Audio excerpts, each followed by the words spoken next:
the College of Charleston, and Grace Ezebilo had a big role in that game and other games as well. Yeah, Grace with 8 points, 17 rebounds. She was honored tonight for 1,000 career rebounds. You see it's 1,000 plus, but including her time in junior college as well as here at the College of Charleston, she has amassed over 1,000 career rebounds. And also, we're going to keep the watch looking out for Grace tonight, on pace for 100 points, or excuse me, 800 points in her career. Cassidy Geddes has had an up and down season this season, but she has had a lot of honors at the school, and she's capable of putting up big numbers. Yeah, she can fill it up from inside, outside. See a little mid-range jumper, 22 points last time versus the Cougars, and probably could have had more, didn't shoot as clean as she can from the field. So when we take a look at this game and take a little deeper dive into the last time they played, there were 16 lead changes in that game, January the 9th in Williamsburg, 11 ties. And I had a chance to talk to Erin Dickerson Davis, the head coach of William & Mary, before the game. She said two things really hurt her team in the 2-point loss: turnovers, which Charleston does a great job forcing, and the offensive rebounds that Charleston got. Yeah, you know, you mentioned the 16 lead changes along with 11 ties. William & Mary actually had a 3-point lead at the half in that game, Steve, and it was really the discipline of this College of Charleston team on the defensive end that helped spark their offense, and that's what we'll look for here this evening. The defense for the Cougars is what typically jumpstarts this offense. Now, one thing about William & Mary, they are last in the league in 3-point shooting. So that is an issue for them. We'll see if it's a factor in this game, because there have been games where they've shot well from 3. Now Taryn, immediately 3, no. Ezebilo immediately a rebound. What else is new when it comes to her? Now driving inside and missing on a wild shot is Taylor, and back come the Tribe. And again, they went on that amazing run in the CAA tournament last year. We'll try to look back a little at that as we talk throughout the game. But this is Monet Dance, sends it out high to Fox. Fox had a really good game earlier in the year against Charleston, and she draws a foul inside. It's going to be offensive foul. Taja Beans had her feet set, as it'll be an offensive foul as number 21, Fox, will pick up her first. Yeah, she the team went over to congratulate her or help her up, but it was a call by the officials. The referee is Chad Tucker. Timothy Bryant, one umpire, Shawnee Smith, the other umpire. A trap on Taylor. Now the ball deflected, comes out to Bean, sends it to the right side. Tugas missing the 3. And nice box out by McKeska, the only senior on William & Mary. Now the Tribe advance. It comes to the corner of the 3. No good. Offensive rebound, William & Mary. Now McKeska driving. It goes to the corner. Here comes another 3 try. That is good. And the play by Geddes, who shoots 25% from 3, but it's 3-0 Tribe. Yeah, early on, both teams showing pressure, leading to a lot of open looks. William & Mary just able to knock down the first of many here tonight. 4 straight double-doubles for Ezebilo coming into this game. Misses down low. Now the tie-up, it's going to go to the Tribe. Yeah, right now, William & Mary playing with a bit of intensity that I don't think the Cougars were ready to match right out of the gate. And they'll have to make some mental adjustments real quick, or William & Mary could build a significant lead here in the first quarter. William & Mary is 13-12 overall. They are 6-8 in the conference. Right now, that is 8th. They are, interestingly, 8-4 away this year and 4-8 at home, so they play well on the road. And now they have an early lead, and they push it up court. In the corner, it's sent down low by Long, but the steal by the Cougars and Taryn. Ezebilo, a good job of tipping that one away. Tugas 3, no good. That would have tied it. Cougars still haven't scored. Back come the Tribe. They're going to push here.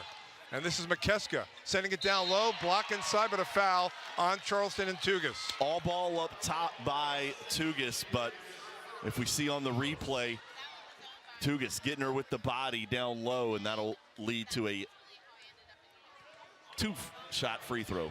So Alexa McKeska, 83% from the line. She's from Carlsbad, California.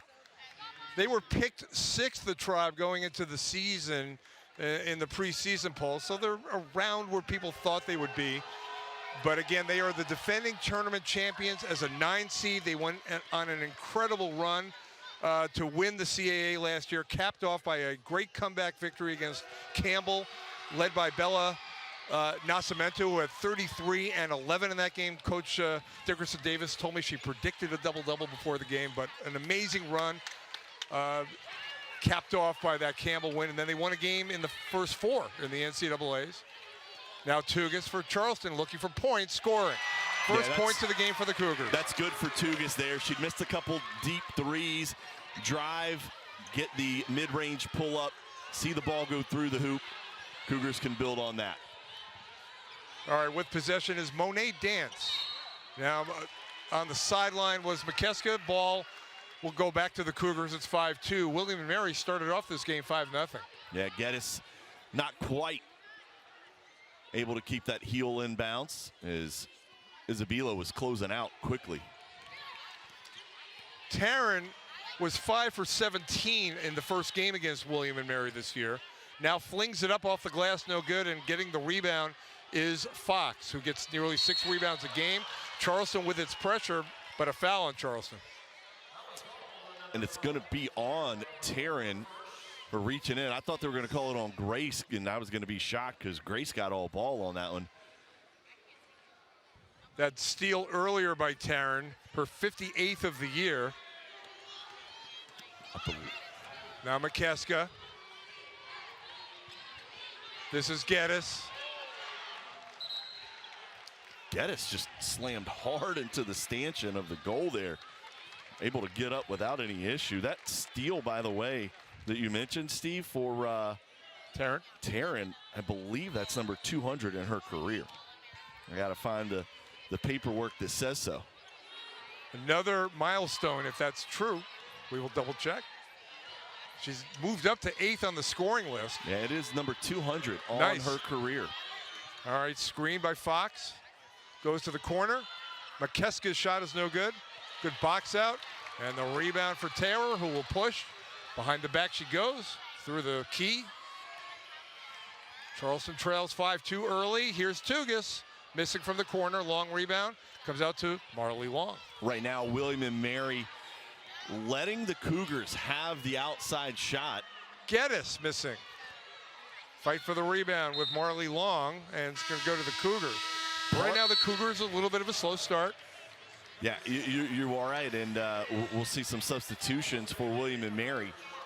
But for the Cougars, relying on that outside shot, part of the reason is because in the first game, Steve, the Cougars dominated the scoring in the paint. It was just a big, uneven number. All right, Beans for Charleston, double teamed. Works it to Tugas on the corner. She'll try again. Got it. Well, if you miss a couple, you keep going if you're a shooter. Yeah, we've heard Coach Harmony say it all year long. She's going to let her shooters shoot. They're eventually going to knock them down. All right, Geddes to the corner. Takes it back on the feed from Pierce. Now Geddes missing inside. Geddes puts up a lot of shots. Going to try again. Banks it in. Well, I didn't hear her call it, but. Well, we are in TD Arena, so the bank is always open, Steve. 8-5. But Geddes, she does not hesitate. She will put up shots. She was 3 of 18 against Charleston when they played earlier in the year. Now Taylor driving. Banker, no good. And foul on the floor. So it'll stay on this end. Foul on the Tribe. So the score is 8-5, William and Mary. William and Mary scores 61 points a game, 61.4. They give up 61.4. Charleston leads the league in points per game, 76.4. 5th in scoring defense, 59.4, but they are 20th in the country in scoring margin, which is a stat which sometimes can be misleading, but still a good stat for the Cougars. Now way out, it is rolling into the game. Great three-point shooter from the logo again. She is just amazing. Coach Harmony put her in for that reason.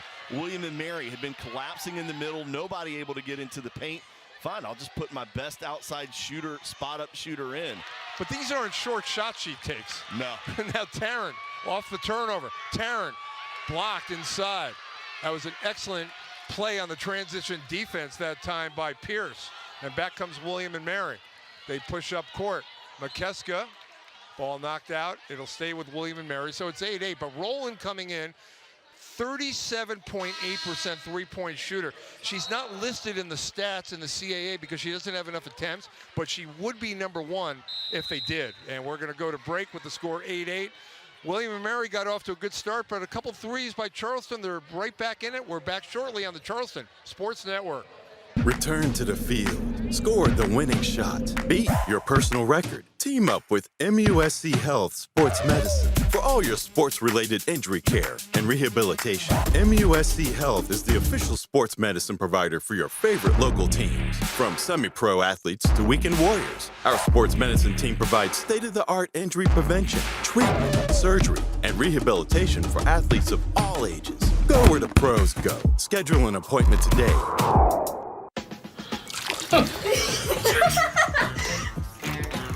At TD Bank, we see millions of transactions, but it's the humans behind them that matter most. It's why we're leaders, with guidance and solutions that put people at the center. That's how every TD employee helps make our bank the greet you and your dog by your name, open longer when you need us kind of place. Because believing people matter most is how we're making banking unexpectedly human. In the heart of Charleston, the Pepper Law Firm is your hometown team. Winning is a result. It takes passion, discipline, an unwavering commitment to excellence and each other. In this community, we win because we show up and we show out for each other, one assist at a time. This is what we do. The Pepper Law Firm and the College of Charleston, where winners win. It is not just a fragrance. It is a passion. This is pocket full of sand. Hey, I think I'm in the wrong commercial. Wait, aren't you Andre? No, I'm Shane. Oh, you're supposed to be in a Bud Light commercial. Oh, that makes sense. If you're here, Andre is... Something is different about you, man. All right, it's 8-8. I'm Steve Vecchione with Mike Ward. William & Mary started fast with a 5-0 lead. Charleston's hit a couple threes, but it has not come easily for the Cougars so far. No, it hasn't. And they've been struggling from outside. William & Mary defensively has done a good job of packing it in and not allowing the Cougars to get into the lane. You know, Taryn and Taylor, the Barbos, the Tornado Twins love to get into the paint and create the layups, the mismatches, drawing the and ones when they can. And so it's been a outside for the Cougars, but right now 1 of 4 from behind the arc. Or excuse me, 2 of 6 from behind the arc. So the Cougars on the verge of winning a regular season. The significance cannot be overstated of this day today. I mean, they joined the CAA in 2013. And the last 3 years, 22-10 2 years ago, 25-8 last year. Right now, 21-4, 13-1 in the CAA. As we look at Erin Dickerson-Davis, the William & Mary head coach, we talked about her, the CAA champion from last year, and former player and captain at Northwestern, Robin Harmony, 116-79 at Charleston, as we were talking about, on the verge of history. Yeah, it'd be a big moment for the Cougars. Again, just in case you're joining us late, with the win tonight, the Charleston women's basketball team would earn their first conference title in Division I program history. As we're having an official review, I believe they were going to look and see who that ball was off of, right, Steve? Is that what they came over? I believe that's what he indicated. Yeah. Timothy Bryant came over. So, again, it's 8-8, and right now we're awaiting that decision. But, again, we talked about Charleston at home at the TD Bank. 36-4 in their last 2+ seasons at home. They've not lost at home all year this year, 9-0. And 16 wins. Going back to last season, 16 wins in a row, Steve. Yeah, just remarkable at home. Now, the Monmouth game, let's talk about that a little bit. We haven't talked about that at all. That was their only loss. That came on the road after we last saw you. And in that game, Monmouth rebounded well. And it just wasn't Charleston's night. But what was your take on that game? I mean, it's really hard to go undefeated. It is. And you look at even the best teams. You know, we talk about a win streak. You know, you look at teams like UConn. They won 111 at home at one point. a decade ago.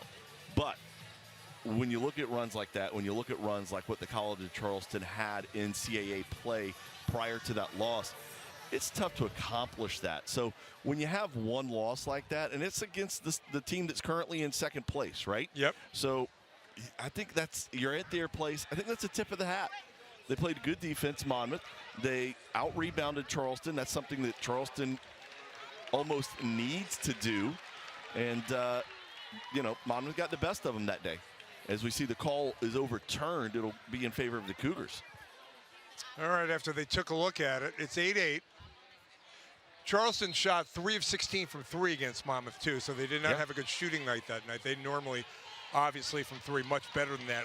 Best in the league, actually. Well, that's what William and Mary, they're looking at that blueprint from Monmouth. They're saying, okay, maybe we can catch Charleston on their heels a little bit, not having a good shooting night. And so far, that's been the case.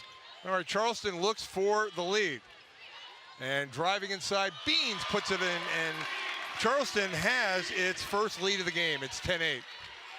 Now the pressure. You see this all the time from Robin Harmony's team. They force a lot of mistakes.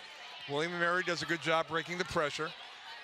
And they will set up. They still have 20 on the clock, so they got it over in due time. Now Monet Dance.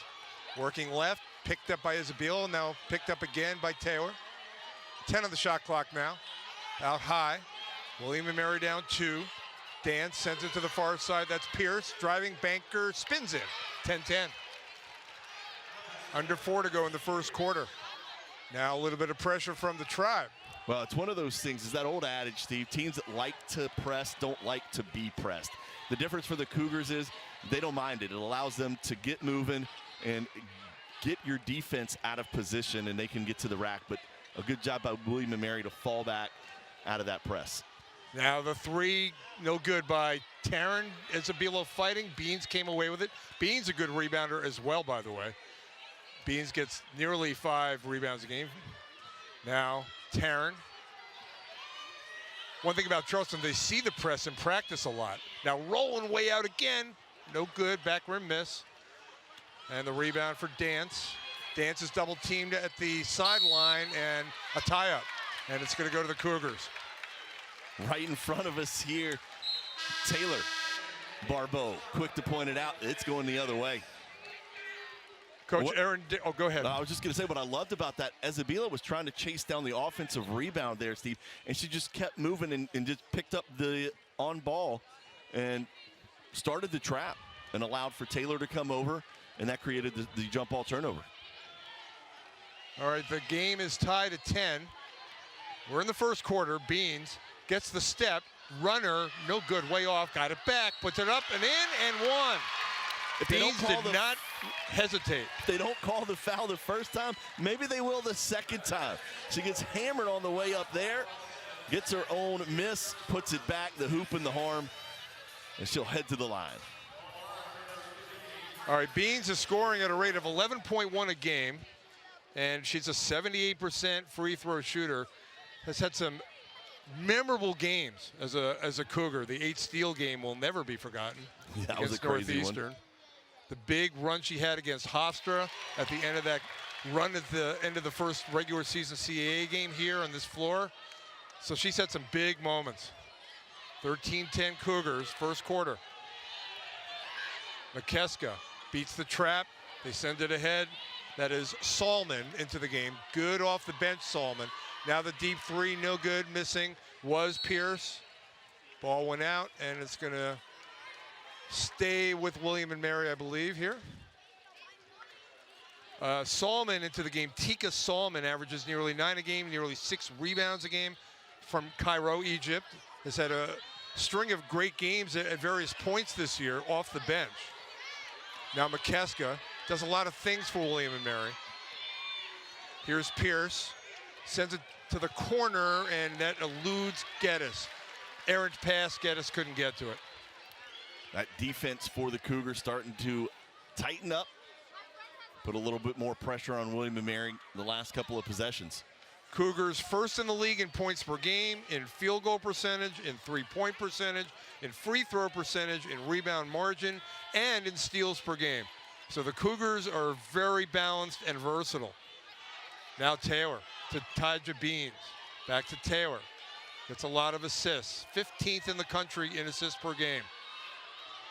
Now the step inside, Rowland threw it away. Steal by Dance. Dance, her 46th steal of the year. Dance sends it to the corner. Quick three try. That is a banker from the corner. Missing. Now Tarrant comes back. Here's Rowland to the baseline. Picked up by Geddes. And Charleston will set up. They call out a play. Tarrant from the corner. 1:40 to go first quarter. Tarrant from the corner. Three. Barbeau starting to heat up. Tarrant sizing up her defender there. Defender backed off, expecting the baseline drive, and Tarrant said, okay, I'll just fire it. 36% three-point shooter on the year. Now Geddes driving, scoops it up, no good. Solomon fights for the rebound, but it comes down to Rowland.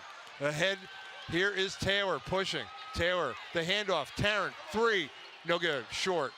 And getting the rebound, Solomon. Gets 6 rebounds a game. Little 6-0 run for the Cougs here in the last 2 minutes, Steve. As you see, look over there at the scores table, William and Mary getting ready for a line change. 3 players at the scorers table. Dance driving, puts it in. Got good dribble penetration that time. So it's 16-12 Cougars. That stops the 6-0 run. All right, Tarrant brings it up. Has 3 points in the game. That corner three she just hit. Now drives baseline. Guarded by Dance. Out for Beans.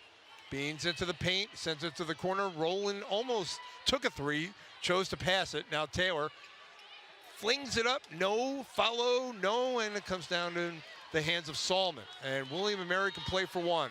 15 seconds left first quarter. Here's Monet Dance. 9.4 points a game. Tribe trail by 4. Dance stutter step. Backs it out. 3 try. Missing. And the rebound and a foul just as the quarter was winding down. They'll get free throws. Solomon inside. Funny, Steve, we mentioned those players sitting over there. I thought they were going to just have to wait until the second quarter.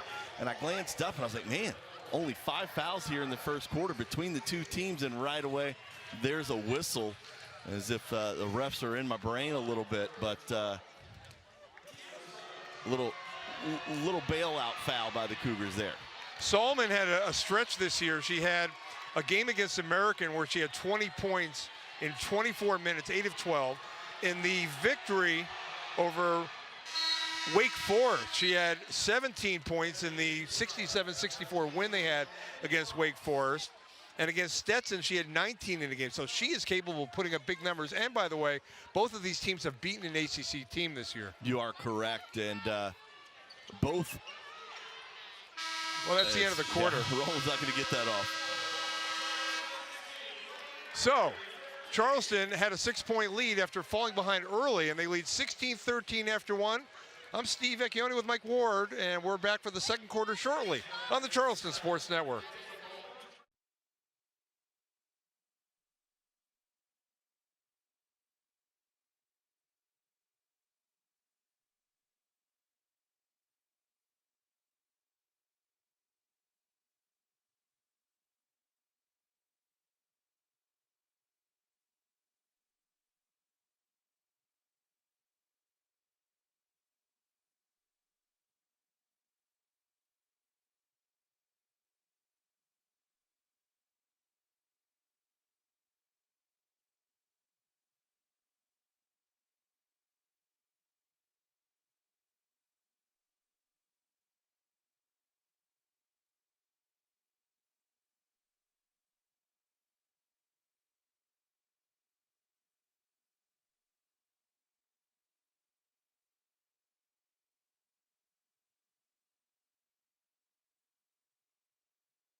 Charleston leads William & Mary 16-13. Take a look at the series history. William & Mary leads the series 14-12. Charleston has won 3 in a row. William & Mary beat Charleston in the CAA tournament in 2019, 61-41. But the Cougars, not only the 3 in a row, they've won 6 of the last 8. So when you look at the recent history, Charleston has it in its favor, but the games have been close. Yeah, they have been. I mean, William & Mary has had a good program for many years. You know, they were one of the founding members of the CAA, and last year winning it, that allowed them to become the last basketball team of the founding members to win a tournament title, men's and women's. So they got that off their back and continue to play well. Coach Dickerson Davis called that tournament victory last year mind-blowing. And they score on a follow by Natalie Fox to start this quarter. It was good help by Tugas. Just Fox, a little bit taller, able to get the second chance. All right, out high is Taryn, who has 3 in the game. Meets a triple team, sends it out to Taylor. Taylor with 6 assists per game. Now the handoff to Beans, the quick drive, misses though. And a good box out on Isabello, and the rebound for Fox. You know, right now, at the end of the first quarter, you looked at it, it was a 3-point lead for the Cougars. Cougars had taken 21 shots in the first quarter, Steve. Just 12 for William & Mary. McKeska. Now Geddes threw it away. Coach Harmony showing off the hands. Yeah, well. A guard in her playing Hall time of at the Fame university. guard. That's right, at Miami. By the way, I was looking at the mid-major top 25. Yes. Miami is 10, Charleston is 8, and Robin Harmony is a huge Miami fan when she's not coaching Charleston. Now Taryn driving. But that would be Miami of Ohio. Correct. So different Miami. Not the Hurricanes. Yeah, I was gonna let that one slide. I was waiting Steve. for you to. I was gonna let that one slide. Nope, I got it. So she's not rooting for Miami of Ohio. The Hurricanes are in a conference known as the yes, they are. ACC, which is a power. Well, I wanted to see if you would catch it, and you did. Great job. I'm not gonna call you out though. Let the people at home write in. Go ahead and blast out your Twitter right now, no. Or X. Fortunately, I'm not on that. All right, meanwhile. Charleston possession with Taylor. Hands it to Taryn, elbow jumper. Short. Beans fights for the rebound, gets it. Ball off the hands of Taylor, kept it in. 15 on the shot clock. Now Taryn. Anyway, Charleston is 8 in the mid-major poll. Now Beans driving. Threw it away. Steal by Geddes. Geddes pushes to the corner. William & Mary looks for the lead. They've had the lead in this game by as much as 5 early. Now the pass inside, knocked away, but it comes down into the hands of Long. Now it's sent out. Mercado will set up. Good move to her right. Handoff. Dance to the foul line. 5 on the shot clock. Good job of switching right here by the Cougs. Long 3. Dance, no good. So the Cougars preserve their 1-point lead. Now Taylor. Taryn. Tugas. Way off. Both teams struggling to shoot in this game. It's the defense. Contested shots. That's probably the easiest bucket we've seen all night. Transition leads to a basket for Marley Long, and William & Mary back in the lead, 17-16. Barbeau. Taryn. Good move to her right. Flings it up, no good. And the rebound for Long. William & Mary leads by 1. Ball knocked away. That's the 10th turnover already for William & Mary, Stephen. That's concerning. They had 22 in the loss at home against Charleston, and that was a tight one. Right now, on pace for way more than that. They got to tighten things up with, you know, just under 7 minutes left here in the second quarter, already at 10. Yeah, but the shooting numbers for both teams in this game are very poor right now. particularly Charleston, 23%. Now inside Taylor. Beans made it from the key, and Charleston regains the lead. We've seen that spot on the elbow open. A couple of makes there already from the Cougars. Sometimes you just got to take what the other team will give you instead of forcing the issue. That's steal 201, I believe, in her career.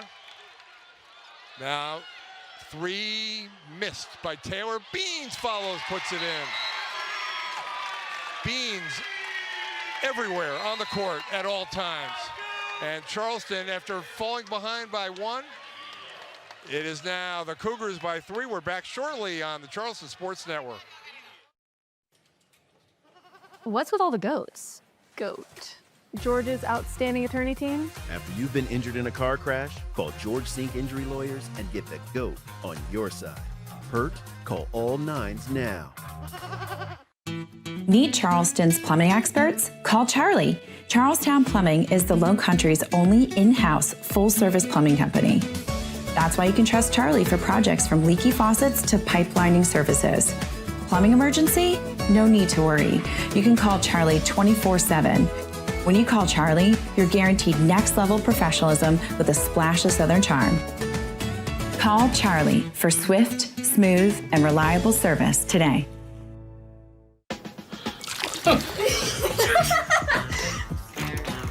At TD Bank, we see millions of transactions, but it's the humans behind them that matter most. It's why we're leaders, with guidance and solutions that put people at the center. That's how every TD employee helps make our bank the greet you and your dog by your name, open longer when you need us kind of place. Because believing people matter most is how we're making banking unexpectedly human. In the heart of Charleston, the Pepper Law Firm is your hometown team. Winning is a result. It takes passion, discipline, an unwavering commitment to excellence and each other. In this community, we win because we show up and we show out for each other, one assist at a time. This is what we do. The Pepper Law Firm and the College of Charleston, where winners win. Let it rain on me like, oh, see it shine bright, no, juice. But I'm in the night, let's go. You got the juice.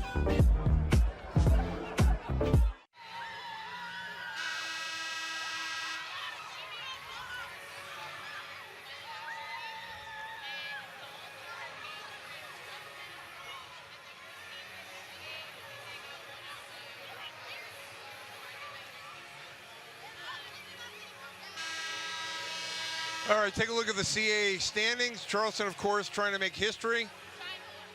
And a win tonight. And it'll be a big occasion. And William & Mary in the middle of the pack in the league. Monmouth, of course, number 2. They're their only team to beat Charleston during the regular season. We resume with William & Mary with the ball down by 3. I'm Steve Vecchione with Mike Ward.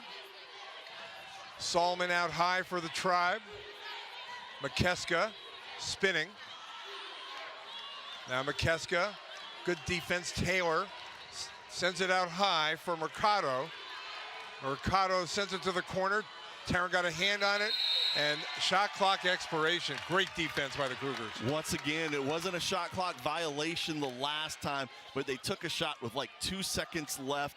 It was a bad shot, and this time they play even a second longer to get that 30-second violation. William & Mary has led a couple times in this game, but right now it's a 3-point lead for the Cougars. And you look at the numbers right now, William & Mary is out rebounding Charleston. Charleston is shooting 27.6%. But as you were talking about, they have forced 11 turnovers, and that's really hurt William & Mary. Now Taryn, wild shot. And she wound up on the court, and a foul was called. Seeing the whistle, a couple quick whistles here from the officials. I think William & Mary's been playing some really tough defense, and I think now getting a little, just a hair over the line with the aggressiveness, and it's resulted in those 2 back-to-back fouls. And you see the head coach for William & Mary in the ear, the official right now saying, hey, this is what we've been doing all game, and it's been fine. So it's interesting. You hear Robin Harmony talk all the time about wanting Taryn to be more selfish taking shots. She's capable of putting up amazing numbers, but she's team first all the way. Tonight, she's 1 of 9. And, you know, at some point it levels out, but that's her numbers for this evening. And none of the Cougars are doing well. But what she is doing is playing tough defense. She's already created a couple of turnovers. And that press was outstanding. Thrown away by Geddes, and that really worked. It was both of the Tornado twins, Taryn and Taylor, as well as Isabelo. And if you're not going to shoot well, at least play tough D, and that's what Taryn's doing right now. All right, they are up now to 13 turnovers, William & Mary. Yep. And they average 15.5 a game for the game. And they have 13. We still have 5 minutes to go in the second quarter. Now Beans to Tugas. Tugas sends it inside Isabelo, puts it up, no good, fights for the rebound, gets it. She has a knack for following her misses and just crashing the boards and doing what it takes out there. I mean, you look at her rebounding numbers, 7 double-doubles, 4 straight, 20 double-digit rebound games, all-time Charleston single-season rebounds leader. While we're praising Isabelo, let's not forget about, though, Natalie Fox. Natalie Fox playing some tough defense on Isabelo. And someone who's a little bit taller than Isabelo, doing a good job of just walling her up. What I mean by that, standing firm, hands straight up and down, not tempted to bring that arm down to cause the foul. Beans misses inside, and the ball will stay with Charleston as Taylor was aggressive inside. 21-17. All right, Taylor looks for help. Sends it out to Taryn. Now, Tugas. Taryn.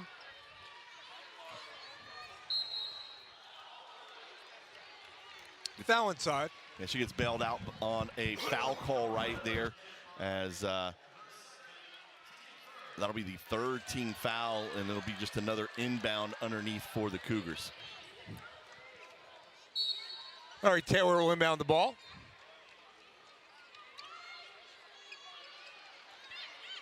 Tarrant.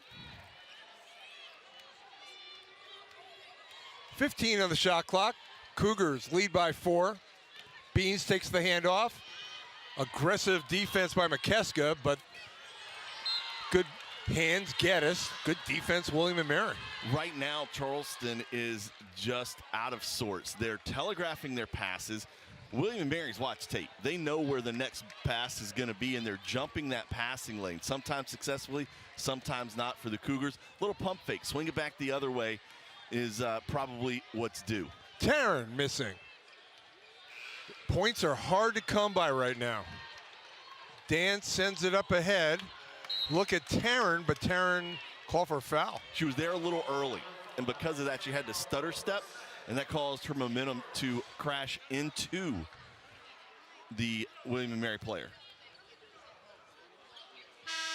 William & Mary has played some low-scoring games this year. They like to.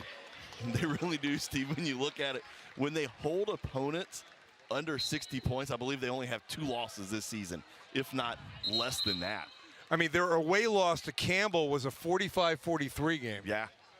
And they don't necessarily muck it up like some teams. You see teams that like to muck it up. They play tough defense, and that really slows a team down. And for them, just not the best field goal percentages in those games, and it's almost like they use their energy on defense. Good interior passing.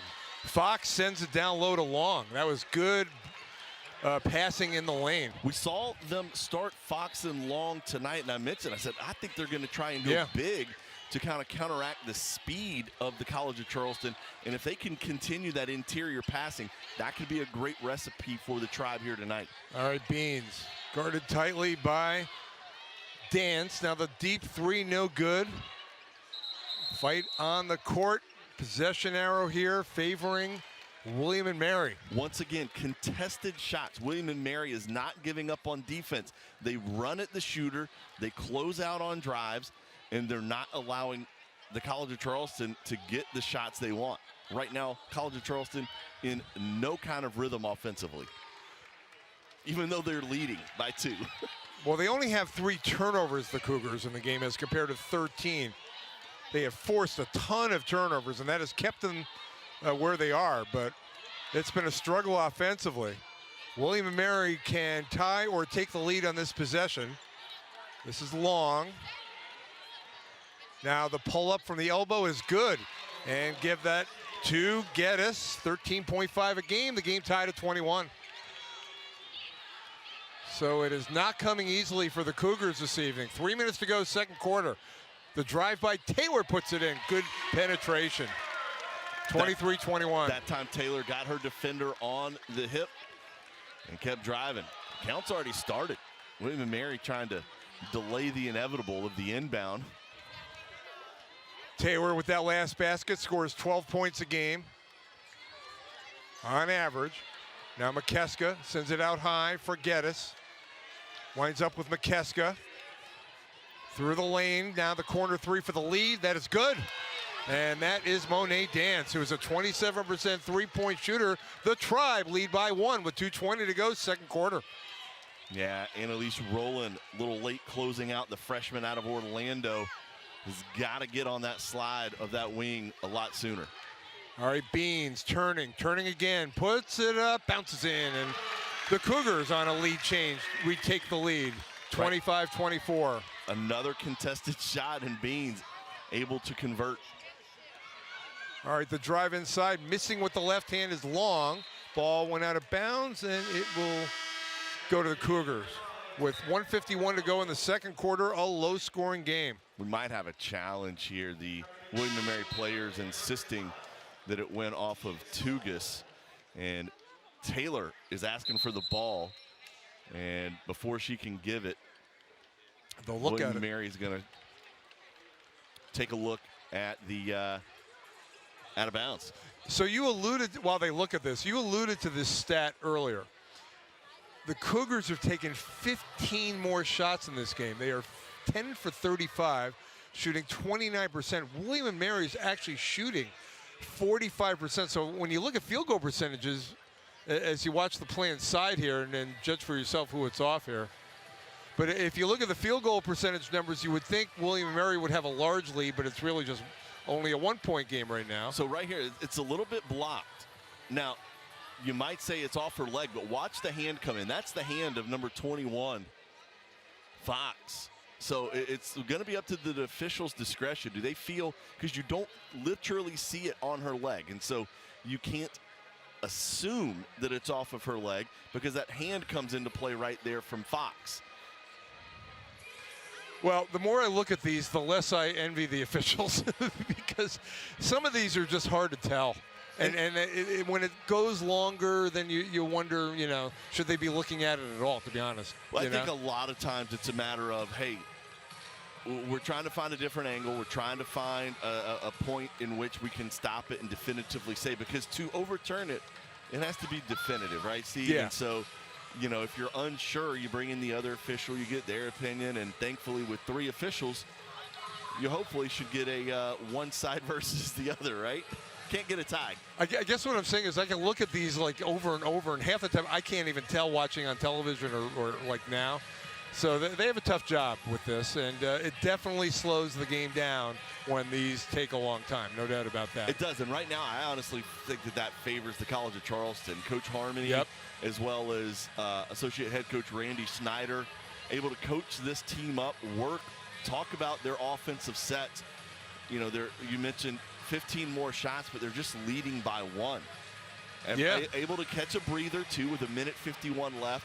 They can get that press back on, play tight defense. This is like a free timeout for them. Again, Charleston shooting 28.6%. They are 3 of 13 from 3. They're still discussing the call here. Take a look at the tail of the tape. You see the numbers. Charleston #1 in the league in points per game. And they are number 1 in field goal percentage. They are number 1 in three-point percentage. They are number 1 in free throw percentage. They are number 3 in assists per game. And rebounds per game, just a great category for the team with Ezebilo. All right, so, it'll be Cougars ball. Yeah, so the end of the day there, it is stays Cougar basketball. William & Mary with the challenge loses the timeout. They have 2 timeouts left. And was it all worth it? That's my question. Anyway, we resume. We got the tail of the tape in. That's right, it worked for us. All right, Taylor, 5 on the shot clock. Taylor to Beans. Beans, travel. Little double dribble. So William & Mary down a point.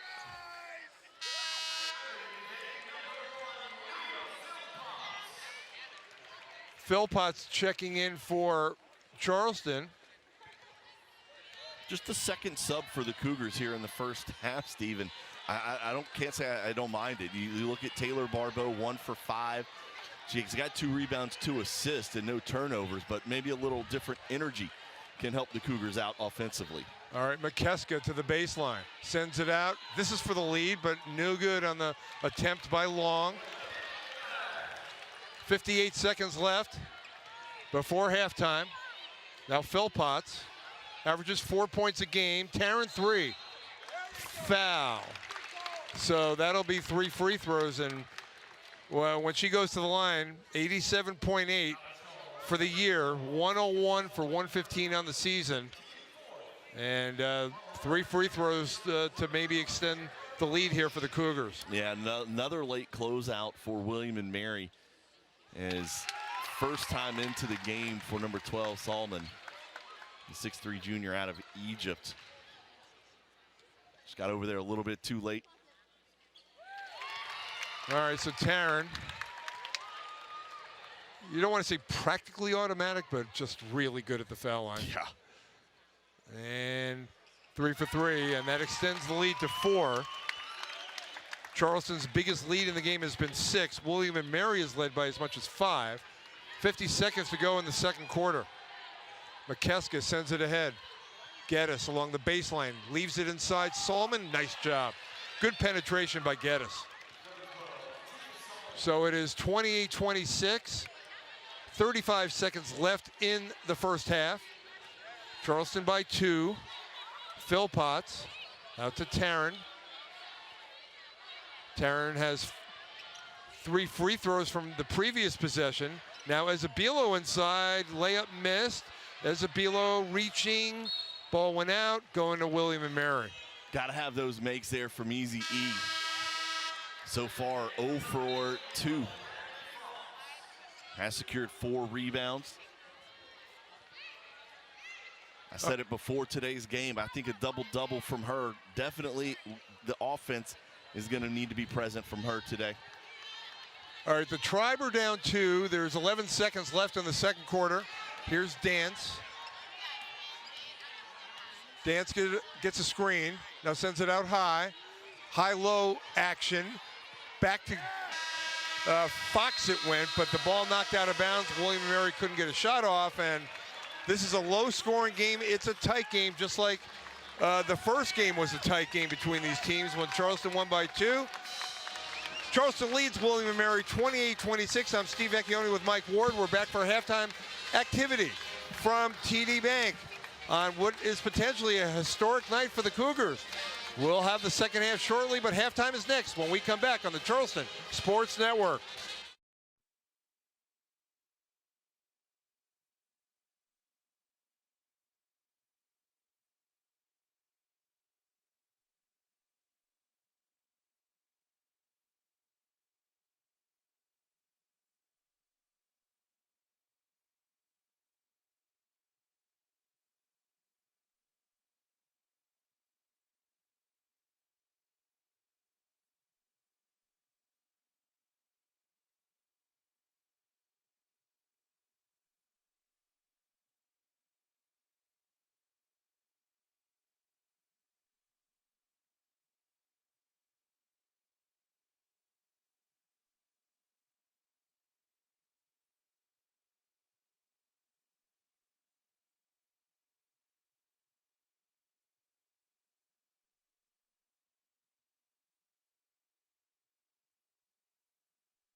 Welcome back into the Charleston Sports Network.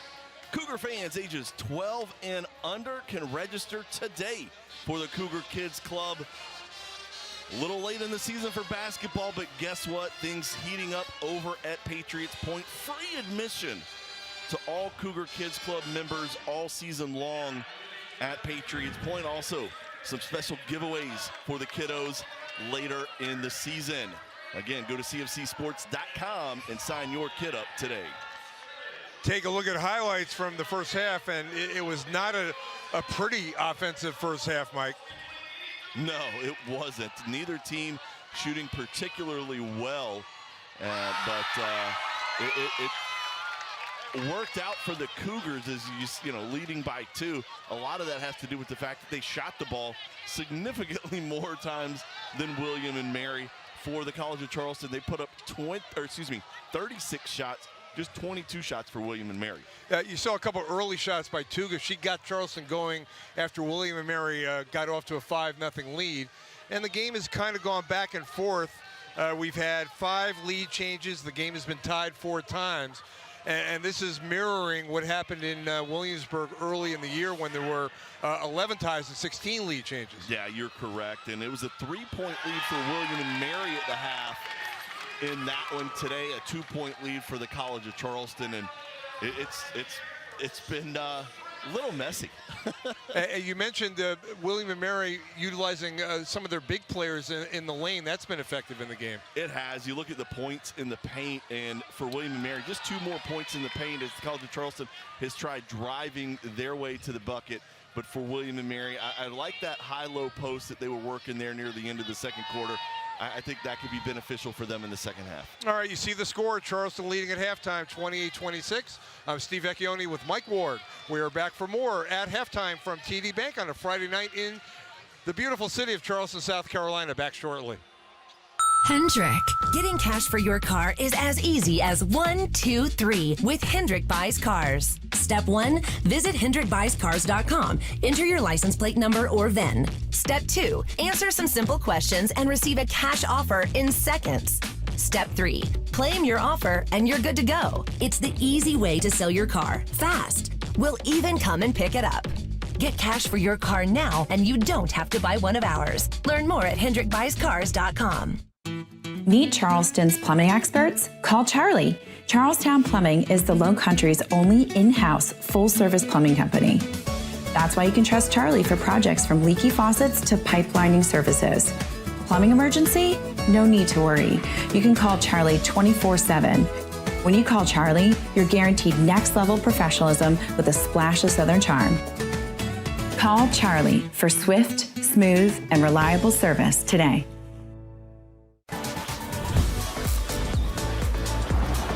If you want to change the world, you need to change your world. Breathtaking, wave-making, comfort zone crushing, adrenaline pumping, smile-inducing, community-building, thought-altering, horizon-broadening change. Today? Today, that's enough. Tomorrow? Who knows? College of Charleston. Extraordinary happens here. The Hawks of Monmouth are flying high to the big dance. There will be dragons on the big dance floor. Tried the sneaker for the slipper for the first time ever in school history. William and Mary is going dancing. 7 different champions in the past 10 years. Don't awake the next sleeping giant. The CAA. Who's next?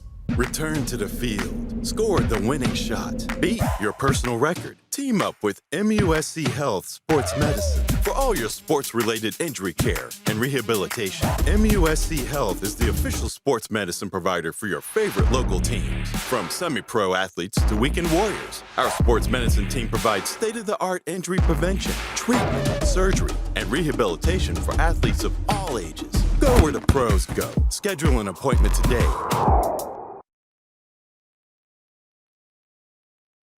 And welcome back to Charleston, 28-26 Cougars over William and Mary.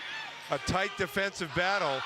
And of course, we're late in the season in league play. And take a look at what the seeding would be if the season ended now, Mike. Yeah, you know, still some things to be worked out. A lot of teams right there in that second place window currently held by Monmouth. We had a little look in at the Monmouth, North Carolina A&T, and I'm gonna spoil that one a little bit real quick. A&T up 34-28 on Monmouth as the guys in the back pop it up on the screen. And you see Towson beating Campbell, Northeastern beating Drexel, Elon and Hofstra in a tight game, and Stony Brook, and we'll see Stony Brook next week here on the 5th. That should be an interesting game for sure. But what's interesting, of course, about the bracket and the CAA, you never know who's going to win. I mean, the 9 seed won last year, William and Mary, and other schools in previous years have shocked the world in the league, so it's always fun. That's why it's the madness of March, Steve, you know.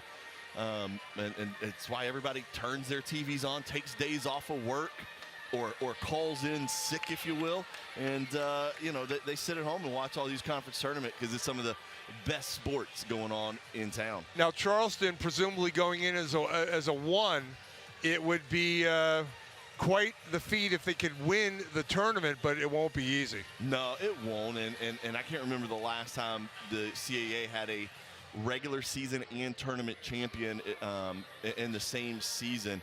I'd have to dig into the books, but it's tough to do, and that's at any level, whether it be the Power 4 or mid-major ranks. It's tough to win the regular season and then keep that momentum going through the conference tournament. All right, so this tough William and Mary team, the defending tournament champs, holding their own on the road here at Charleston. We're back for more halftime when we come back. I'm Steve Vecchione with Mike Ward, back shortly from Charleston, the TD Arena.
Beautiful night in Charleston.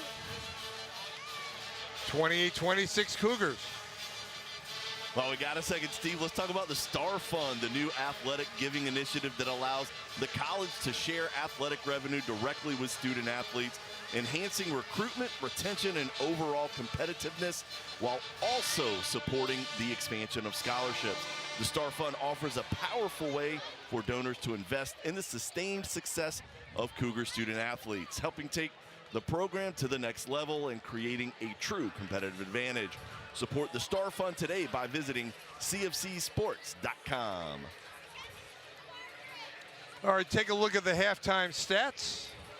And again, the shooting numbers for Charleston, 27.8% from the field, 23.1 from three, yet they lead by 2.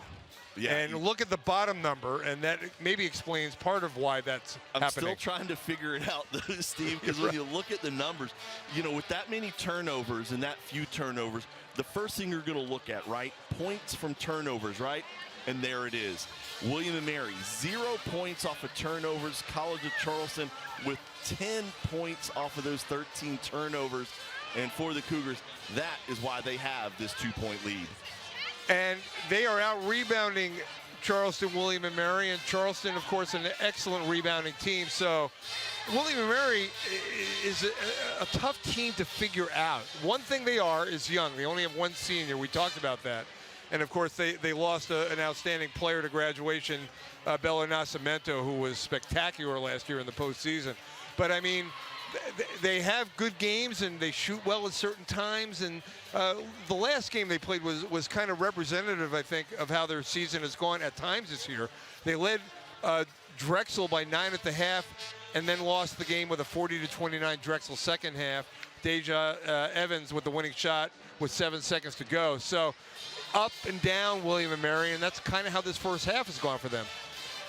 And the one thing I wanted to say, Steve, is that graphic just disappeared right before me, was the rebounding differential, the 5. I kind of take that with a grain of salt. College of Charleston with 10 offensive rebounds. 10 of their 17 rebounds are offensive. And when you look at the total number of shots, 12 more shots for the College of Charleston, it kind of figures that William & Mary will have the rebounding advantage here in the first half. Well, you mentioned the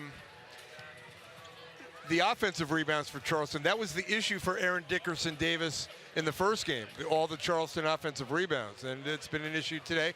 The turnovers have been an issue today, but I will credit William & Mary's defense. They've played tough defense in the game today. Yeah, they have. They really have. You know, I probably said it ad nauseum in the first half, and I'm going to reiterate it one last time. Go ahead, And reiterate. that is the contested shots by William & Mary. They were in the face of both Barbeau twins in front of Tugas. Isabelo had walled up around her down in the low post. Tyja Beans, really the only Cougar player to have what you would call success. 5 of 8 from the field with 4 rebounds, as she's got 11 points. And a turnover right away for the Cougars. So William & Mary can take the lead on this possession. That's Dance driving to the corner now, maintain the dribble. Out high it goes Geddes, 13.5 a game. Sends it to Dance, but lost the ball. So we've had 2 straight turnovers to start the half. Now Beans ahead to Taryn. Open 3, Taryn. Good. Taryn making up for that turnover as we just basically reset there, Steve. Turnover both ways. It was like starting out the half with a minus 30 seconds. So Taryn is now 2 for 11 from the field, 2 of 5 from 3. Much needed 3 by her. And the lead is stretched to 5.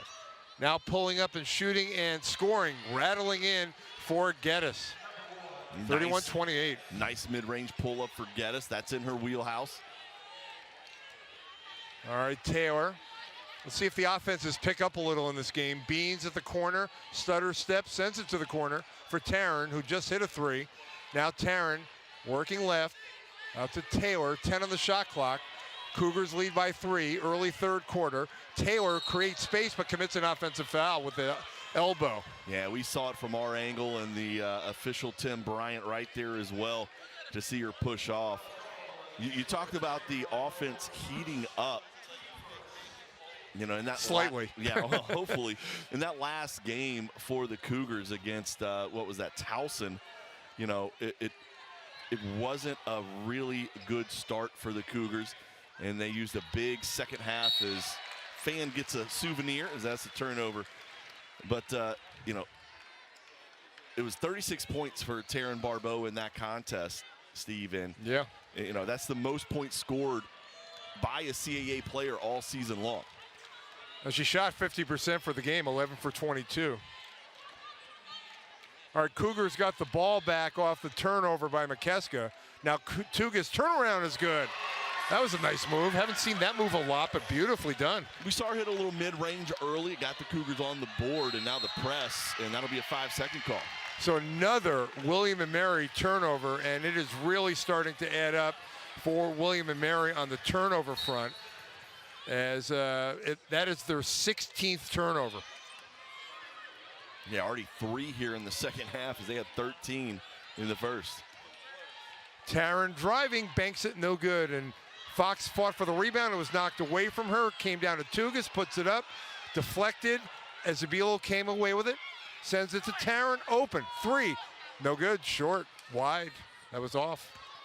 Now the drive by Dance, inside it goes, blocked inside, but getting it back and scoring inside is Fox, and Fox has been very good inside. Yeah, she has, Fox. Just her 4th point, but 5 rebounds already. She's done a good job on Ezebilo defensively. Yeah, Ezebilo has 5 rebounds in the game.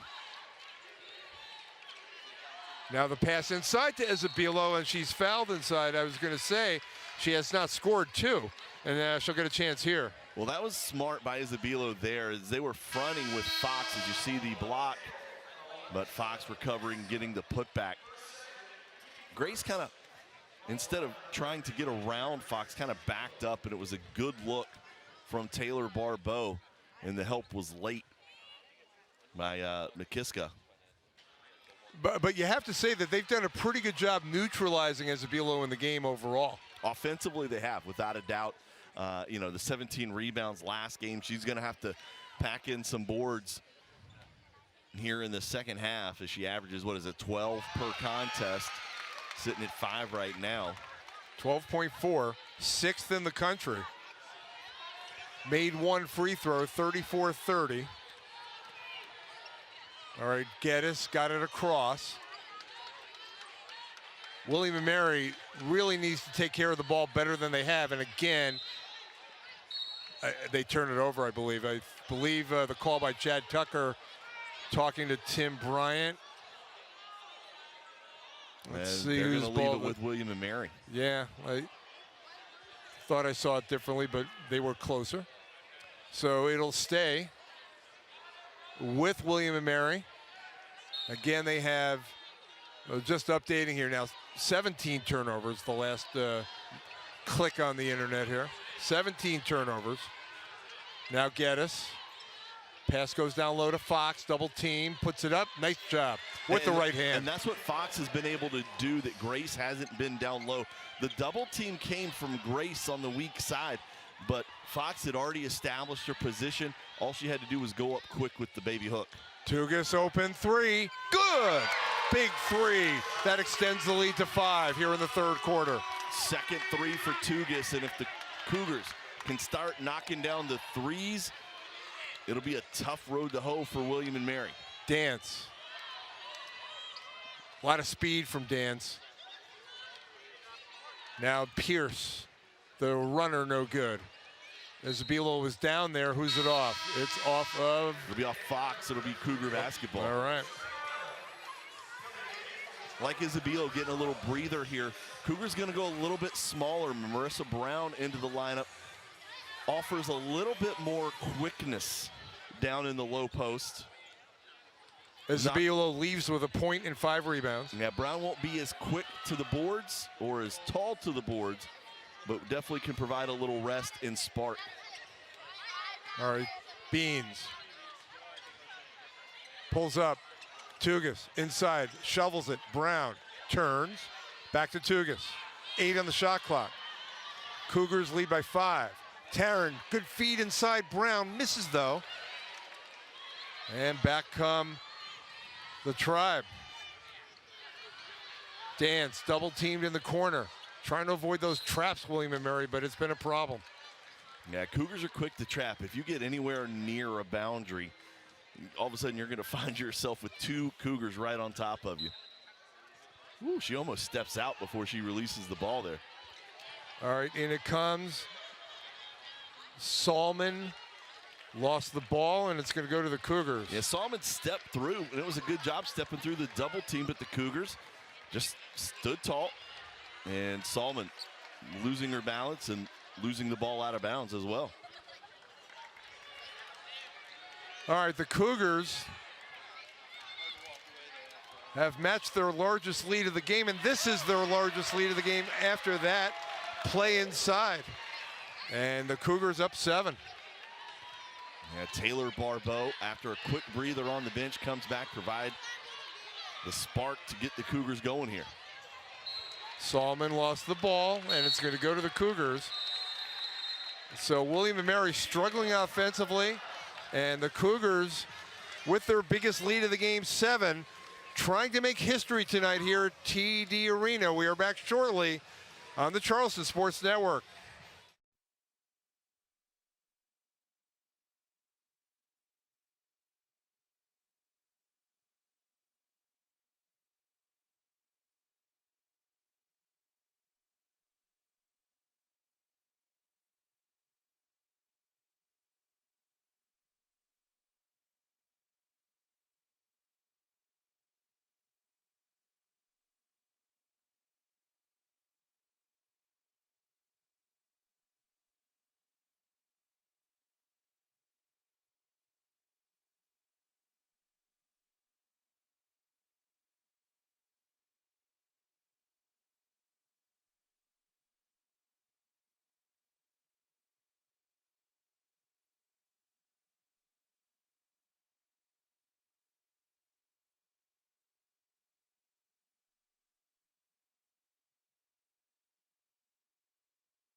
Charleston leads by 7 despite shooting 31.8% from the field. William & Mary shooting 44.8% from the field. But Mike, 17 William & Mary turnovers, 6 for Charleston. And that is why Charleston largely has this lead. Yeah, you're right. And hopefully the winning ways on the court here transfer over to Patriots Point. You see the next game for baseball coming up on Tuesday, March 3rd, 4 p.m. I'll be over there on the call, Steve, as the Cougars and Presbyterian go to battle. Just a little one-game midweek set there. All right, Charleston possession. Beans from the corner. 3, no good. Offensive rebound, Brown. Fades. Misses. Short. And now a collision underneath. Yeah, and that's going to be on Taylor Barbeau. No fault of her. She fell to the ground. And coming down after taking the shot. Just her first foul, just the team's second. Not a lot of fouls in the half so far here in the third quarter. All right, the lead is 7. This is the senior, Alexa McKeska, got it across. Tribe down 7. They've had leads in this game. Now out high, they work. Here's Geddes, open 3, way off on the attempt by Pierce, who struggles from 3, 23% for the year. Here comes Taylor driving, draws a foul inside, she'll get free throws. On the ground again, Barbeau. Well, Taylor Gets great penetration on the drives through the lane. Very physical. And draws contact, is an outstanding free throw shooter, 80.2%. Did not jinx her on that one. I was waiting. I was too. With bated breath. Yeah, you just hear it a lot from announcers, but whatever. It seems to happen a lot. Couple free throws. That free throw percentage you mentioned, Steve, good for 5th in the conference. Biggest lead of the game now for the Cougars, 9. Stretching it out a little. And the ball almost thrown a bit away. Good defense, Tugas. Marissa Brown right there as well. Mentioned that she came in for Isabelo, providing a little bit of spark as William & Mary has not scored in the last 2 minutes and 42 seconds. All right, McKeska, guarded by Brown, the senior. Geddes. Great hands that time by Beans. Came away to Taylor. Ahead to Tugas. Trying to pick up the pace here. Here's Taryn. Flings it down low. Stolen. Cougar turnover, their 7th. Coming my way here, but it's caught by Dance. Now Dance sends it down low. The drive and score for Marley Long. So that ends that run of not scoring by William & Mary. 41-34. Taylor. Picked up by Long. 7-point lead Cougars, 3rd quarter. Inside, Beans is fouled. Yeah, Beans got around Long there. I was about to pay Long a compliment. Marley Long, just a sophomore out of DC. Listed at 6'2", listed as a forward. Moves a little bit more like a wing to me, Steve. Good range, good quickness, shuffles the feet really well. A very efficient game for Beans, 5 for 8 from the field, 11 points. Now 2 for 2 from the foul line. 8-point lead. And again, the Cougars are trying to make history tonight.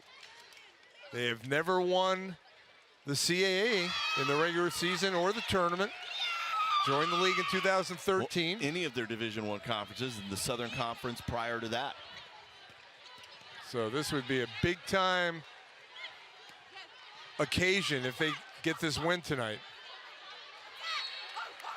Ball knocked away by Brown, who is very active when she comes into the game. Yeah, I like what Brown's doing. She's trying to get in front, jump that pass, disrupt the interior game, because Natalie Fox has just had her way down there. It hasn't shown up as much on the scoreboard as you think, just 6 points, but it feels like they're feeding her a lot. All right, tight defense by the Cougars. Missing inside Pierce, ball comes out, the fight for the ball. 50-50 ball goes to Taylor. Taylor driving, Taylor jump stop. Ball knocked away, great defense by Long. And play is stopped, but that drive was negated. Yeah, the ball will be out of bounds to William & Mary, but watch this. That's Long right there. Did a great job of staying put as Tugas last to touch it. A couple bodies hitting the ground, everybody looking for a foul. Well, whistles have been few and far between here tonight. Despite all their turnovers, you have to credit the William & Mary defense. They've been very tough defensively. But right now they trail by 9. They need offense. They have been struggling in this 3rd quarter. And call made inside. It's going the other, going the other way. Yeah, it'll be on Fox. Battling down there with Marissa Brown, and just a little too physical according to the officials. Last year, William & Mary was 16-19. They were the 9 seed in the CAA tournament. They went on an amazing run, hoping maybe this year to do something similar, although they have a different team, a younger team. You know, with the lack of fouls called, I'm shocked to see that Long, who's out there, and Fox both have 3 fouls for William & Mary. All right, Taryn trying to create something, banks it, that's good, and 1. That was a beautiful play. with the bank. Yeah, count the basket. Barbeau, she's been struggling tonight. This time, though, gets the contact, hangs in the air, flicks it up for the and one. Well, she has not hesitated to shoot tonight. And this could stretch it out to 12. You mentioned the points per game, Steve, as well as the margin of victory for the Cougars. I think this is going to be one of those, they might not reach their points per game, but very well could get to the margin of victory.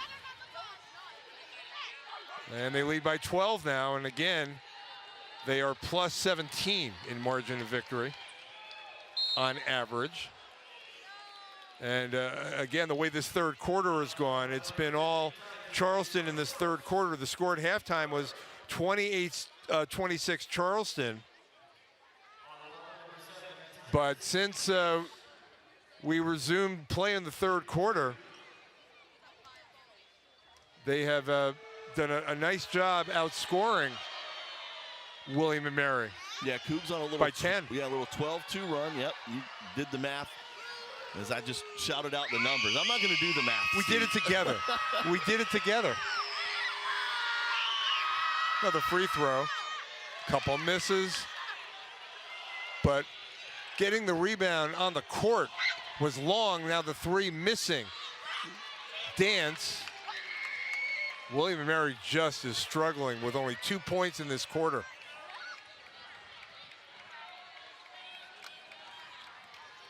So Charleston really picked up his defense even more after the halftime break. Beans and one. And William and Mary's trying to combat that speed with the size. They've got 3 players 6 foot and over, and the College of Charleston said, that's fine. We'll come in and play against the trees. As you see 2 players going out, including Fox, who just picked up her 4th personal foul. So I can't quantify this necessarily, but it seems to me that there are many games where the Cougars come out after maybe struggling in the first half and really turn it on in the second half. And I've seen that a number of times, and I'm sure Coach Harmony has a major impact in the locker room at halftime. Yeah, I'm sure she had some motivational words for her team in the half, and of course her assistant coach is doing a great job, I'm sure, during the timeouts, drawing up plays and executing the game plan against this William and Mary team. Steal by Brown. Taylor ahead. Taryn scores. The sisters combine, and it's a 17-point lead for the Cougars. Now the crowd starting to get into it here at TD Arena. That's going to make it even tougher for this Tribe team already with 19 turnovers. A huge third quarter here for Charleston now. This is really ballooning into a great third quarter. Little discussion, and it'll be a travel before the tie-up. So that'll be turnover number 20 against William and Mary. And they have outscored William and Mary by a considerable margin in this third quarter. Yeah, 23-8 here in the third quarter.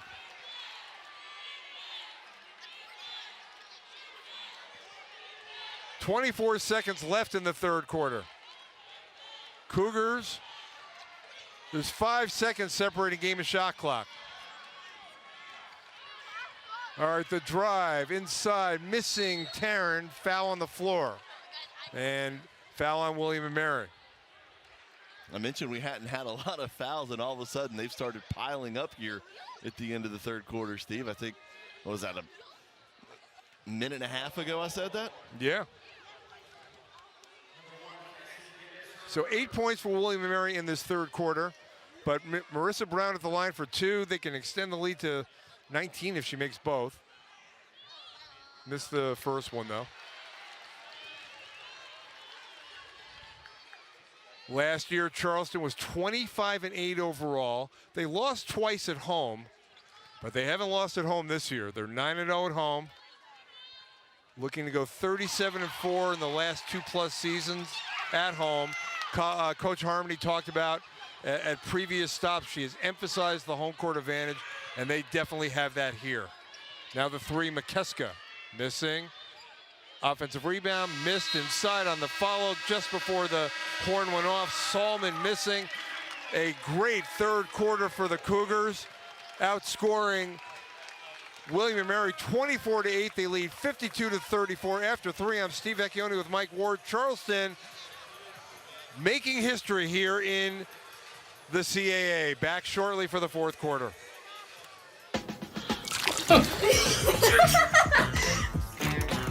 At TD Bank, we see millions of transactions, but it's the humans behind them that matter most. It's why we're leaders, with guidance and solutions that put people at the center. That's how every TD employee helps make our bank the greet you and your dog by your name, open longer when you need us kind of place. Because believing people matter most is how we're making banking unexpectedly human. In the heart of Charleston, the Pepper Law Firm is your hometown team. Winning is a result. It takes passion, discipline, an unwavering commitment to excellence and each other. In this community, we win because we show up and we show out for each other, one assist at a time. This is what we do. The Pepper Law Firm and the College of Charleston, where winners win. Our team is ready to welcome your team to Cambria Hotel Mount Pleasant. This property is only minutes from your local sports fields and historic Charleston. We provide oversized guest rooms with hardwood floors and upscale amenities. Enjoy a 24/7 marketplace, fitness center, laundry, and outdoor pool. Host team meetings in our boardroom or gather at our restaurant 17 North. Call 843-849-9677 to book today. Little luxuries, big difference. Cambria Hotel Mount Pleasant. And action. Directing a goat on a film set? Now that's hard. But calling George Sink Injury Lawyers at all nines after an accident? That's easy. Hurt on the road or at work, get the GOAT and call all nines now. Just let it rain on me like, oh, see shine bright, no, just, but I'm in the night, let's go. You got the, just.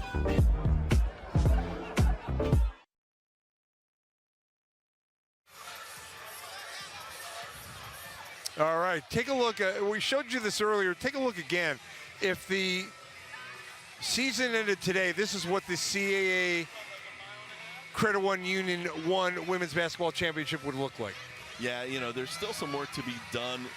2, 3, 4, and 5, all with very similar records. We know Campbell dropped one today, so they could be all the way down to 5th at this point. And you know, we had a quick look in at that North Carolina A&T Monmouth game right now with 8:41. Monmouth leads by 3, 52-49 at home.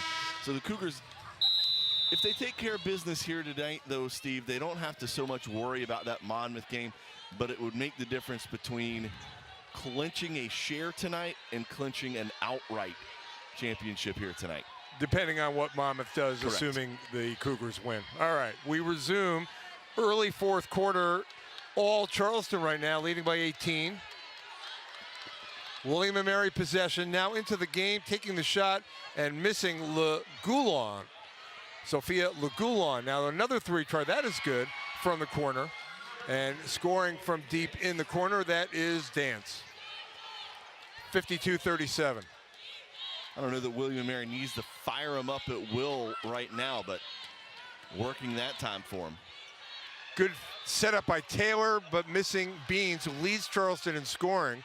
But it comes down to Taylor. To the corner, Taryn, the three from the corner, no good. Le Goulon fights for the rebound, and William & Mary comes back with it, down 15. They run the break, and missing on the drive was McKeska, but the follow put in, and William & Mary with a little run here. Scoring is Geddes, and it's down to 13. It was 18 after 3. But it's now 52-39. Geddes caught that right at the free throw line and said, okay. She didn't even jump, just took it like a real free throw, knocks it down. All right, Beans. Beans gets the step, the drive, and score. So 18 for Beans. We've seen her lead this Cougar team, put the team on her back and score at will, and she's starting to do that here in the fourth quarter, 6 of 11 from the field. She was a good scorer at Western Carolina before coming to Charleston. Coach Harmony knew she had a very good player, and she's been all of that. Now McKeska to the corner. 3, no. Gaddis, they do struggle from 3, William and Mary, as a team throughout the year. And they are 4 for 14 in this game. 4 for 15 after that last miss. Yeah, Gaddis letting it fly as Tyja Beans, she was struggling a little bit the last time down the court, goes to the ground. I think she's got some cramps as you see her head over to Coach Harmony. So Coach Harmony. You see her right there, kind of grab the top of her quad. Coach Harmony was very concerned. Oh, without a doubt. That's one of your starters, one of your go-getters. As in, she goes and gets buckets. Yeah, they're looking at her right now. Meanwhile, Taylor, jump stop, ball thrown down low, and it was off a, let's see, that was off of Mercado. Taylor Barbeau on the deck again, giving up the body tonight. Umpteenth time in the game. Yeah. Don't know if we have an official tracker on that one. She does have 4 rebounds, 3 assists tonight to go with her 6 points. Now Taryn drew the foul, and she winds up on the court. She hit hard. She's okay. Looking at that right elbow, that's what made that loud noise as it cracked the court. She has had 6 free throw attempts in the game, 5 for 6. 2 free throws here. 7:40 to go in the 4th quarter. This was a 2-point game at the half. Charleston leading by 2, but a 24-8 third quarter blew the game open. Right now it's a 17-point lead. Imagine that, huh, Steve? 17 points? You're right. Their average margin of victory? The average scoring margin, that's right. And you predicted it could happen. Now Taylor. This is Hill into the game. Good feed inside to Brown. Jamie Hill to Marissa Brown. Yeah, Jamie Hill's one of those players that comes off the bench for the Cougars, and she can provide instant electricity. And this is Charleston's biggest lead of the game now, 19. And it's been a frustrating second half for the Tribe, who won the tournament last year as a 9 seed. Coach Aaron Dickerson Davis said they still talk about it at the school. At football games this year, they would come up to the players and to her. The school just embraced what they were able to accomplish last year. When I asked her, was it more about being a 9 seed or more about getting into the tournament? It was everything about getting into the tournament, which they had never done as a school before, in men's or women's. But right now, showing growing pains with a young team. And the Cougars are up 19, and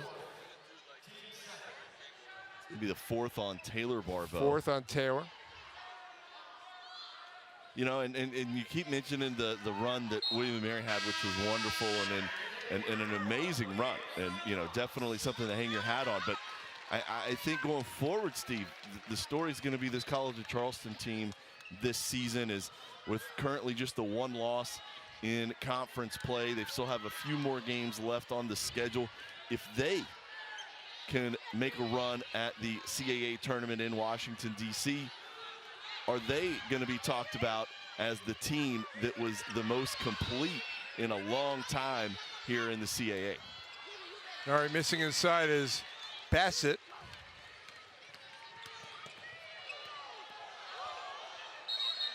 All right. Yeah, Taryn lost control a little bit, traveled before she could give it up. So you look at last year, talking about Charleston, Mike, they were the 2 seed. Mm-hmm. And they had a relatively, definitely an easy time with the 7 seed Delaware. But then Campbell, who was a 3 seed, they lost 80-59, and we're going to see Campbell here on Sunday. as a 2 seed, you would think they would have a great chance, and they did, but they ran up against a buzzsaw. That's a great block by Brown. Return to sender. Marissa Brown says, not today. But to wrap up my point, Coach Harmony knew she had a really good team coming into this season after that Campbell loss last year. They want to avenge that to some degree, I think. Yeah, I do. And obviously Campbell, not the exact same team as last year, just like this William & Mary team isn't. And the College of Charleston, for that matter, you know, with the additions of Tyja Beans and Grace Isabilo. I think, you know, with the landscape of mid-major basketball, it's anybody's game. That's a 3 for Mercado, who is now 2 for 11 from 3 for the year. Lead 16 with 5:45 to go. Charleston in good shape, but a little work to do here. Here's Taryn to Beans, who's back in. Beans coming back into the game. She's tough. Lost the ball, though. Here comes Dance. Dance pushing. And a foul on the Cougars, but how about Beans coming right back in? Yeah, you know, she's tough. And I think they were just stretching her. I think she, in all honesty, cramped up on that quad. Maybe took a little knee to the quad, and it caused it to cramp up. But I think just a little Theragun, maybe a little potassium pack, and she's right back at it. Beans still leads Charleston in scoring with 18. Taryn has 17. Tribe possession down 16. Geddes leads William & Mary with 12. Now the floater and the banker is good for Geddes, who's up to 14, I should say. And now the lead is 14, 58-44. So William & Mary playing a little better in this fourth quarter, but they have a lot of work to do to come back. Tugas in the corner. Now Taryn inside. Good look for Brown. Good feed. And that's what Marissa Brown can bring you off the bench. I said it when she came in. She's coming in, thought it might be just spelling Isabilo for a little bit, but she has proven her worth off the bench and says, no, I'm not going to just come in and she deflects the ball there. I'm going to stay out here. All right, that is way off by Lagulon on the 3 try. Charleston in no hurry. They can milk a little clock up 16, 4.5 to go in the fourth quarter. Taryn with the hook, rolls off, the follow put in. And that's Brown. She is electric. Marissa Brown, the senior, letting it out here at TD Arena. Lead 18 when we come back on the Charleston Sports Network.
All right, take a look at scores around the league. Hey, Monmouth is in a tight one with North Carolina A&T up 1.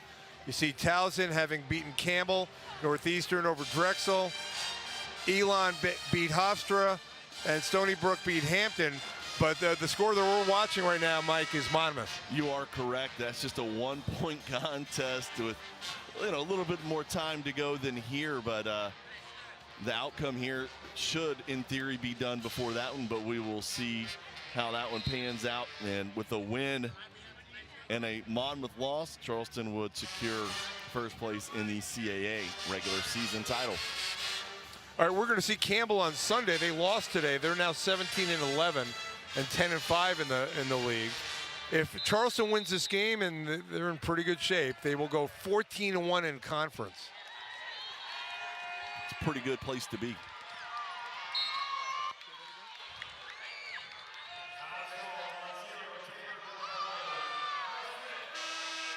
As that is the 5th foul, though, on Taryn Barbeau. So they'll wait for Taryn to exit and Phil Potts to come in. And then, Steve, I'll let you take it away. Well, Taryn is going to leave the game with 17 points. We won't talk about her field goals. Taylor. Oh, Taylor, you said. Yes, I thought you said Taryn. I'm sorry. Anyway, Taylor, 6 points, 5 rebounds, 3 assists, leaving the game. And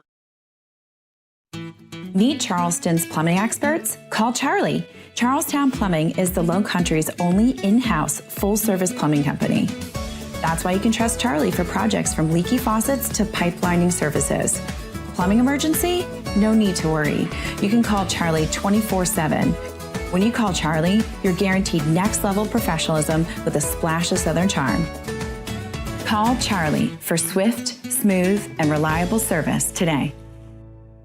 It is not just a fragrance. It is a passion. This is Pocket Full of Sand. Hey, I think I'm in the wrong commercial. Wait, aren't you Andre? No, I'm Shane. Oh, you're supposed to be in a Bud Light commercial. Oh, that makes sense. If you're here, Andre is... Something is different about you, man. Hi, I'm Dr. Emily Darr. I played women's volleyball at College Charleston from 1997 to 2001. I am a physiatrist working at South Carolina Sports Medicine and Orthopedic Center in North Charleston. It's because of donors like you that I was able to attend the College of Charleston and continue my career in medical school and become a successful physician. Thank you to all the past donors, and for the future donors, your generous donation will impact future student athletes like myself for years to come. Thank you. Hendrick. Getting cash for your car is as easy as 1, 2, 3 with Hendrick Buys Cars. Step 1, visit HendrickBuysCars.com. Enter your license plate number or VIN. Step 2, answer some simple questions and receive a cash offer in seconds.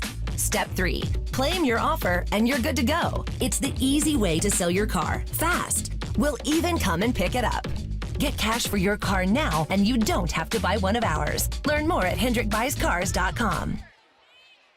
We are back. Hopefully we have a little more time to talk about the game than we did in the last few seconds of the previous commercial. I think we're good with all the media timeouts on the rest of the way, so we'll have that may set a record for the fewest amount of time on the court before the next media timeout. I've actually seen it with no time coming off the clock, where an inbound gets tipped back out, which creates a dead ball, and you go right back to media. A little jargon here for you viewers, but meanwhile... A little behind the scenes. You're right. TV talk. All right. William and Mary, down 18, 3:50 to go, fourth quarter. And again, they turn it over. That's number 21 in the game. Taryn to Phil Potts. Through a double team, maintain the dribble. All Charleston. Phil Potts into the lane. Foul.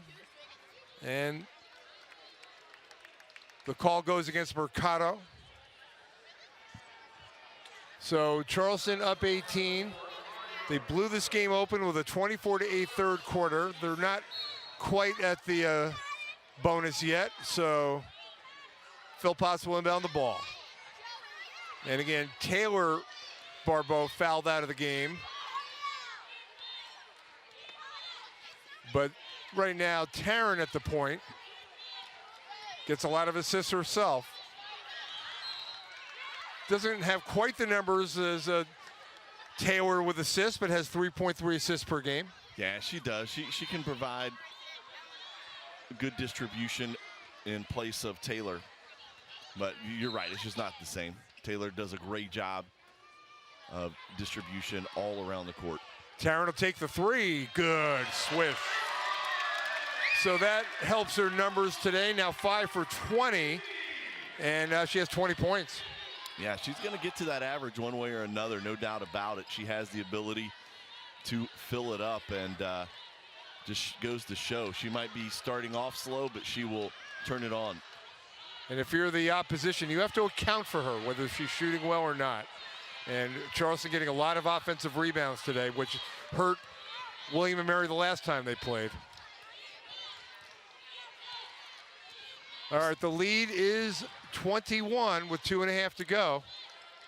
20 points now for Taryn, 18 for Beans, 10 for Tugas, the leaders. A little 7-0 run for the Cougs over the last 2 minutes. And there's a possible assist, an assist. With Tugas from the corner, Taryn got it to her, Tugas converting the three, 13 for her. 20 points, 3 rebounds, 3 assists now for Taryn and Tugas. Up to 13 points. Love it. 40-18 second half for the Cougars. And William Mary will call a timeout. They want to talk about the rest of the game here in execution, but 24-point lead, it's going to be a Cougars victory. We're going to put this bracket back up there for you so you can kind of absorb it a little bit and try to figure out how the CAA tournament, the Credit Union 1 tournament will look. Steve, I mentioned it earlier in the broadcast, and in-game trying to do a little search and recon mission. You know, you go back to the last 3 seasons. You talked about number 9, William and Mary winning. The 2 years before that, the 7 seeds won twice. And then you go back even further. I went all the way back pre-COVID and could not find the last time the number 1 seed has won the CAA championship. Just goes to show how tough this tournament can be. You put in all that effort to get through the regular season, and then you got to go slug it out in a weekend tournament, and what a good time it's going to be up in D.C. There are still several games remaining for all the teams, but on that bracket, we haven't pointed this out. Charleston could see William and Mary again. 100%. And you know, I will point out that William and Mary lost twice last year to Campbell before they beat them in the championship game. Yeah. So all bets are off in the CAA tournament, but Charleston having a great year. Hill steal, assist, Taryn scoring, 70-44. And what a difference in the half. We talked about the 23% in the first half, shooting 55% from the field here in the second half, 70%, 7 for 10 here in quarter number 4. And the steal that time by Rowland, who is a good three-point shooter, as we know, but does other things as well. 1:27 to go. The Cougars about to go 14-1 in the CAA. And this is a historic night. It will be, and it'll be fun to see the Cougars celebrate here post-game. Hill missing the three. And what a way to end it, too, in the fashion of allowing the bench to come on and experience tonight as well. You see McTeer come in, as well as that's going to be number 4, Stevenson. All right, Taryn does leave the game with 22 points, 3 rebounds, 3 assists. In the lane, the score for Emma West. And for Emma West, that's a big deal. 0.3 average per game, so big moment for the sophomore. 70-46. reserves coming in the game at the end, you figure for them it's a big deal, you know, even though the score is decided.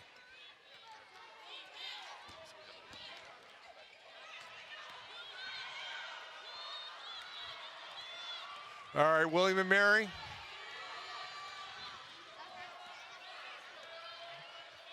With possession late in the game, 20 seconds to go.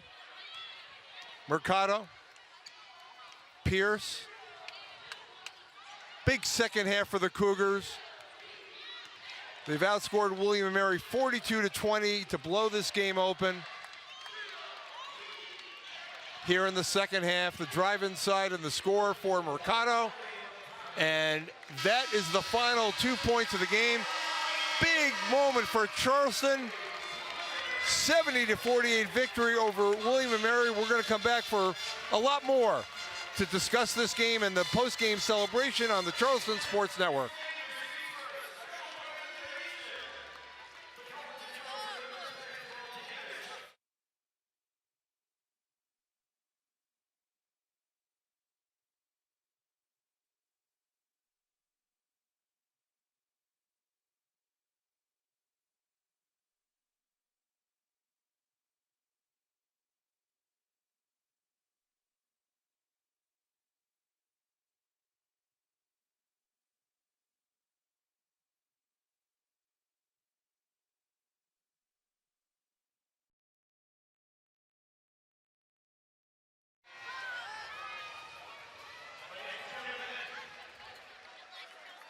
Wish we had a final.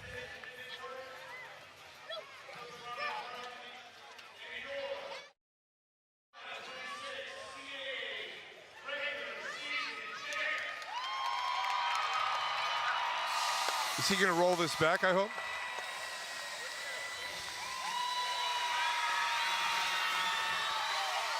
All right, we are back, and look at a happy group of Cougars. The 25-26 CAA regular season champions, Mike. Yeah, and congratulations to them. They clinch at least a share. But while we're going through this, we're going to talk about it. North Carolina A&T up 5 on Monmouth with 31 seconds left in that contest. And North Carolina A&T, the Aggies, may help us out, Steve. And that would be an outright championship if Monmouth lost, and we are being inundated with confetti. Yeah, we're over here in the confetti party as well. As you see the confetti falling in front of us as well, Steve.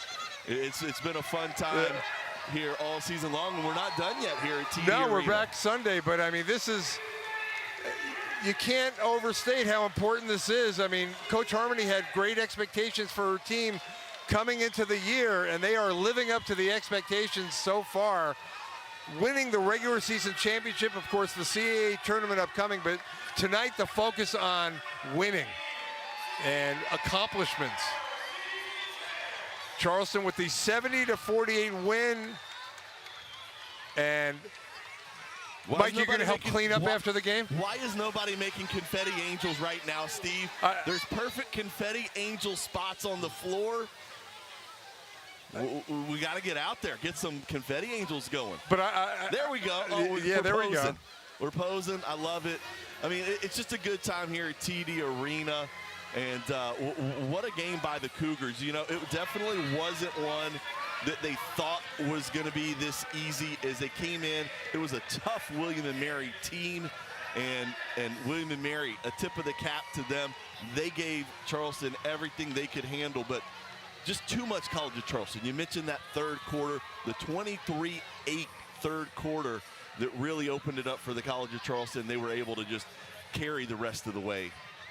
Yeah, they outscored them 40-22 as we were talking about in the second half. And how about Beans tonight? I thought Beans was outstanding. And again, William and Mary neutralized Ezebilo, but Beans made up for a lot of that. Yeah, she really did. Tyja Beans, 18 points, inefficient, 7 of 12 from the field, 4 of 4 from the free throw line, 5 rebounds, 2 assists, and just a great job. And only eight turnovers for the College of Charleston as they forced 23 turnovers to William and Mary. You see the ladder in the upper right portion of your screen. They're going to cut the nets down, it looks like here. Yeah, we're gonna get some net cutting down today. Big night here. And again, the CAA tournament is one thing, but for tonight and for what they've done so far this season, this is quite the accomplishment. And again, not losing it all at home, the great home record, the ability to protect the home court for the Cougars is definitely noteworthy. It is, and the security here having some issues with the kids. The kids can see the confetti. They want to go out and play, Steve, and they're having to keep them off the court. And I don't know, there's more kids right now than security. Do you think they'll have all the confetti off the court by Sunday for the next game? Hopefully we're finding this confetti for the rest of the year. Right. Just as a reminder of how great this season has been. And again, still work to be done. And but a good time nonetheless here at TD Arena tonight. So in the last 2 seasons leading up to this season, Charleston was a combined 47-18. They are now 22-4 this year. So this has been an amazing run with the Barbeaus leading the way, I would say. It really has, and in theory, you know, you got another season with them as well, provided everything goes to plan, and keeping them here in Charleston is that would, you know, line things up great. You've got Isabelo back. Tyja Beans should come back as well. And you got a senior cutting the net down, Marissa Brown, to start the festivities here. What a job, and she deserves it. Marissa Brown, I've known her since she walked in the door as a freshman. She started out as a forward last year, kind of played the wing guard spot, worked on that three-point shot. This year, asked to go back to more of that forward position, and tonight, really coming on and adding the defensive intensity that the Cougars really needed to finish up this game tonight. And, you know, in talking to Coach Harmony before the season, I mean, she recruited the Barbeaus really hard. She knew that if she could convince the Barbeaus to be the cornerstone of this team and this program, that great possibilities existed. And that's exactly what has transpired since they've been a part of this program. See, another set of twins, the Philpott twins for the College of Charleston as well. Leah Philpotts, Jamie Hill out of Rhode Island. What a sharp shooter and energetic player she has been for this Cougar team all season long. And she got a little bit of playing time here tonight.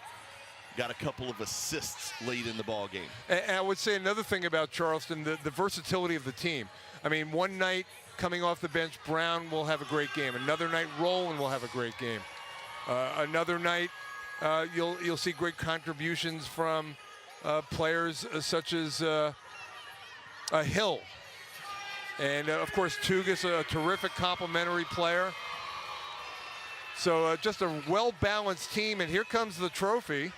We're going to get a little look at the trophy as well. There we go, right between us here. Yeah, right here, little CAA regular season champs. Yeah, you want to raise it up there? Yeah, right there for the College of Charleston. Athletic Director Matt Roberts looked over at us and said, "Why do they get to have it?" It was like, we want to show it off on the broadcast. There you go. And more confetti. We'll hand it back. We'll give it back. All right. Well, I'm glad we were able to show you that. And the net cutting continues. And it's been quite the evening. It wasn't necessarily a pretty basketball game, but a pretty outcome for Charleston. And I would say the TD Bank has never seen more confetti than they've seen tonight, maybe. This is the first confetti drop here in TD Arena. I learned that before today's game, first time, and depending on how long this confetti sticks around, it may be the last time, Steve.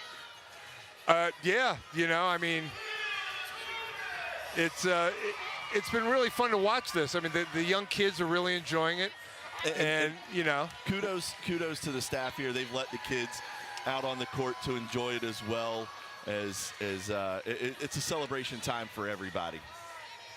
And we see Grace Isabelo. She did not have the game that she has been having game after game tonight. She only had 1 point and 5 rebounds, but you cannot talk enough about what she has brought to this team. No, you wouldn't be able to have this team perform the way that they have all year without her. She really stepped up about midway through the non-conference schedule and started showing her dominance on the glass. And since then, you mentioned it, 4 double-doubles in a row. Obviously, that streak will end tonight, but a chance to start another one in the next game as we get set, you and I get set for a Sunday night affair here at TD Arena. And, you know, looking at the, we talked about the mid-major top 25, Charleston right now 8. You got some good teams ahead of them, North Dakota State, Murray State, Fairfield, Columbia, Princeton, the top 5. But you look at High Point, 14. Charleston lost to them this year. But that was a tough one. I'm going to stop you right there. I've seen that High Point team in action. It's a really good team. Charleston was without 3 players in that contest. But they did beat Quinnipiac on the road in Hamden, and they're 18. Yes. So, and lost a close one to Colorado, who is ranked in the top 20 RPI in the nation. I guess the question is, if Charleston somehow did not win the CAA, would that be enough to get them in? Yeah, that's a tough one. I don't know that there has ever been a at-large bid here in the CAA. You've had great teams, you know, looking back over those last 10 seasons that I was just glancing through on the internet. There's some good 1 seeds that have like 5-loss records, like a Towson team with 5 losses, a Delaware team with 4 losses, like overall, not in conference play, overall, that did not get an automatic bid. I think what it could guarantee for the Cougars, though, is a high seed in the NIT if they were to lose out in the conference tournament. The bottom line is, when you're a favorite in a tournament, there is enormous pressure. Oh, 100. Everybody's There's enormous pressure, and a lot of times the favorites don't win. And, you know, so tonight I would submit it's a night to celebrate. Don't worry about the CAA tournament tonight. Enjoy what they've been able to accomplish tonight. 100% is just a couple strands left is now staff, managers able to get up on the ladder and get a piece of the net as well here at TD Arena and starting to let some of the player families that are here at TD Arena celebrate with their student athletes. And Coach Harmony nowhere close to that ladder. She's hanging out with the kids in the back, giving out high fives and throwing a little confetti with them as well. So again, the final score, Charleston beating William & Mary tonight, 70-48 to earn the regular season championship in the CAA. Quite an accomplishment for the Cougars.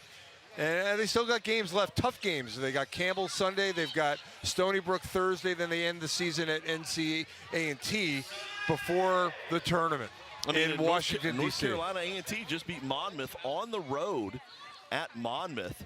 As, you know, that is going to be a tough game for the College of Charleston because, you know, College of Charleston went into Monmouth and lost that one. Their 1 loss so far in conference play, and A&T, a good A&T team, beats them 71-65. They were the 1 seed last year, and this is this is the kind of thing that can happen in a tournament. They played William & Mary as a 1 seed, and we saw Dance and Geddes tonight. Dance had 27 points in that game, was 10 of 13 from the field. Geddes was scoring 26, 11 for 17 from the field. William & Mary beat them in overtime. Tremendous performances beat the 1 seed, and that can happen in a tournament. It really can. All it takes is, you saw it from William & Mary, you mentioned last year, just one player getting hot can change your fortunes. And so for the Cougars, they've got to stay disciplined. You know, you go into the tournament, you can't take anything for granted, and you have to continue to practice hard, train hard, prepare with the expectation that everybody's still gunning for you, which as the 1 seed they will be. So fans, fathers and sons, and everybody getting a chance to participate Assistant here. Coach Greg Long, new to the program this year with his kid, getting a little piece of the net right there, as he's been a welcomed addition here to the College of Charleston family. A night of celebration, the net cutting taking place. And here comes... It'll be associate head coach Randy Snyder. He's in his 7th season. He came to the College of Charleston with Coach Harmony, both of them coming over from Lamar as he gets his piece of the regular season championship net. And then last but not least, Coach Harmony. Big gonna smile. Make her way up the net. Look at that. There's a smile, Steve. That's not something you see every day from her. She'll take the whole net, wave it around.